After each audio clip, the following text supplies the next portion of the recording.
Baik jamaah sekalian rahmani wa rahmakumullahu ta'ala. Pertanyaannya, apakah setiap muslim nanti pada hari kiamat, setiap muslim kalau pertanyaannya, apakah nanti pada hari kiamat akan dimintakan syafaat oleh Nabi SAW kepada Allah Subhanahu wa ta'ala? Yang pertama, syafaat Nabi ada syafaat namanya syafaatul uzma, syafaat yang terbesar. Syafaat ini diberikan bukan hanya kepada muslim, tapi kepada seluruh manusia. Diberikan syafaat semuanya, syafaat untuk segera diberikan keputusan agar segera keluar dari padang mahsyar. Ya, yang saat itu manusia semuanya datang kepada Nabi Nuh. Nabi Nuh menolak. Datang kepada Nabi Adam pertama, Nabi Adam menolak. Datang kepada Nabi Nuh menolak. Datang kepada Nabi Ibrahim menolak. Nabi Musa menolak, Nabi Isa menolak. Lalu mereka datang kepada Nabi kita Muhammad sallallahu alaihi wasallam. Maka Nabi pun sujud,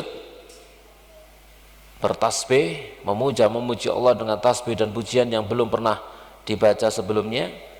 Kemudian Allah Subhanahu wa taala berfirman, irfa' ra'sak was'al tu'ta washfa' tu syafa', angkat kepalamu, mintalah kamu diberi, berikan syafaat kamu akan diberikan syafaat. Maka kemudian meminta kepada Allah agar apa? Segera diberikan keputusan kepada manusia. Maka persidangan akhirat pun digelar. Itu disebut dengan syafaatul uzma. Kemudian khusus bagi kaum muslimin, apakah semuanya dapat syafaat Nabi sallallahu alaihi wasallam? Tidak. Tidak setiap umat Muhammad sallallahu alaihi wasallam dapat syafaat. Kita bisa baca dalam hadis tentang telaga Rasulullah sallallahu alaihi wasallam. Yang telaga Nabi sallallahu alaihi wasallam itu luas sejauh mata memandang, kemudian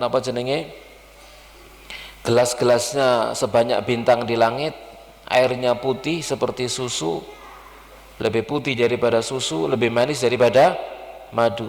Siapa yang minum seteguk darinya lam yadhba abadan, tidak akan pernah haus untuk selama-lamanya. Dan Nabi menunggu umatnya di telaga itu, ditunggu. Setiap umatnya datang disambut, minum, disambut, minum. Ternyata kemudian ada di antara umat Muhammad sallallahu alaihi wasallam yang datang dan Nabi mengenalinya. Kalau Nabi mengenal berarti mereka yang dikenal itu adalah orang yang ahli wudu, ahli sholat.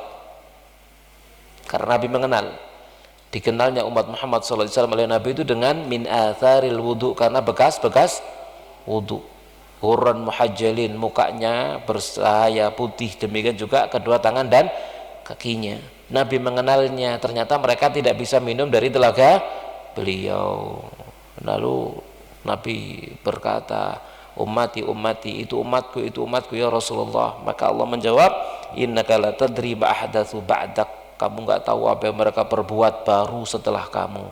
Maka Nabi bersabda, suhqan, kalau demikian jauh mereka jauh. Ya, jadi tidak setiap umat Muhammad sallallahu alaihi wasallam dapat syafaat dari Rasulullah sallallahu alaihi wasallam. Siapa yang mereka tidak mendapatkan syafaat? Mereka yang tidak mengikuti sunnah Nabi sallallahu alaihi wasallam, melakukan perkara-perkara baru di dalam agama Rasulullah sallallahu alaihi wasallam.